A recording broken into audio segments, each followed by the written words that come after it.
Good evening, everyone, and thank you for being with us here tonight.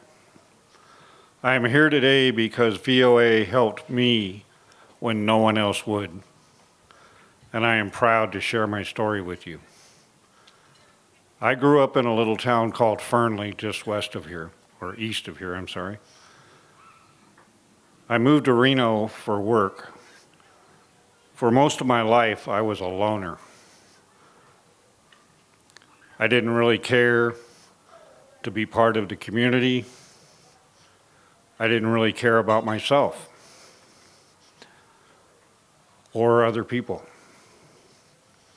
I mostly went to work, went home, and kept to myself. Unfortunately, after a series of bad decisions, my life turned for the worst. In 2007, I wound up in the Nevada State Prison.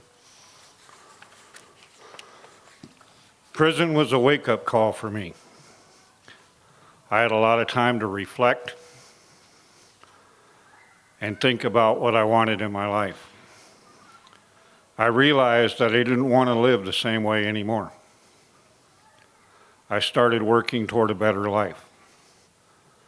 While I was there, I received my high school diploma, earned some college credits, I learned a trade, and I got a certificate in English as a second language and helped as a tutor for over 7 years.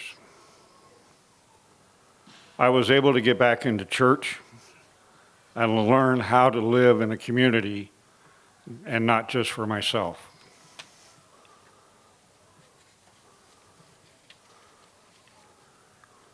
When I was released in 2019, they dropped me off in front of Catholic Charities with $25 in my pocket.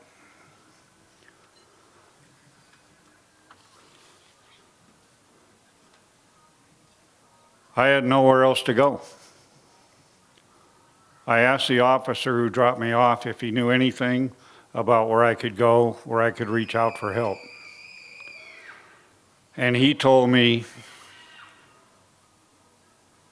"Nope, you're on your own, buddy." And then he left. There was no plan, no resources. I didn't know where to turn. I experienced a lot of anxiety about what was going to happen. But still, I was determined that with this new opportunity to start again, I wanted to really live my life. I wanted to restore the relationships with my family, to have money in the bank, and to be able to eat without wondering where my next meal was going to come from. I knew this was my second chance, and I didn't want to blow it. Thankfully, I was able to find a job as a machine operator, but I still didn't have a place to live. I knew that I wouldn't be able to keep up with my job if I kept living on the streets. In my darkest moments, I thought about reoffending and going back to prison because I knew at least there I would have a place to sleep and a meal to get up to in the morning.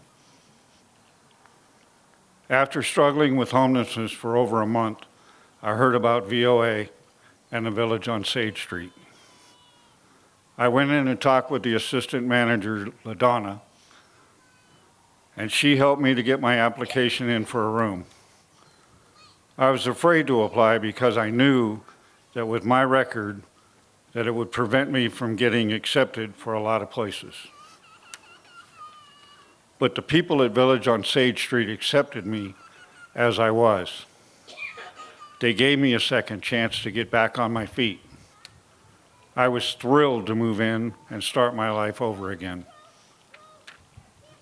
Volunteers of America not only provided me with a roof over my head, but they gave me the resources I needed to better myself. They helped me to get food to eat. They helped me to access medical care. They taught me classes to help me become financially stable. There I learned how to budget and how to save for what I wanted. I felt like my life was finally getting back on track. While I was at the village, I saved up enough money to buy a brand new truck. Never owned one in my life.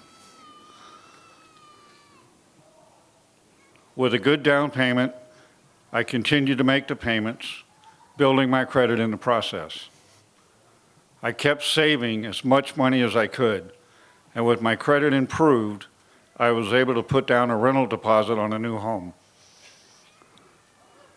When I was looking for a new place to live, I was a whole lot anxious about leaving. I hadn't lived on my own in a long time, and I was afraid I wouldn't have anyone to turn to. Still, Devin from the village and the people at VOA gave me the recommendations I needed to prove to the landlord that I was responsible. They could have very easily have left me to fend for myself. They went out of their way to make sure I could find the best place for me, and I truly don't know what I would have done without them. Today, I am proud to say that I am in my own home. My newfound stability and work ethic have made it possible for me to advance in my career. I am working hard to continue to build my life as I always wanted to. At 47 years old, I thought my life was over. But now at 61, I feel like I am finally living. I no longer consider myself to be a loner. I have a community of friends and family that support me.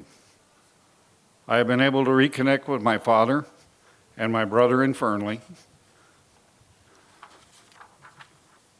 and I'm working toward reconciling with the rest of my family. The people I met at VOA have become my closest allies. And I know that I could not be where I am today without the support of people like each and every one of you. You and VOA were there when I didn't have anyone else to turn to. I felt truly hopeless, but you gave me hope. There are hundreds of people just like me who just need a helping hand to get through difficult times. We are working hard to better ourselves, and you as a community make it possible. Thank you for giving me a second chance. My life is forever changed because of you. Thank you.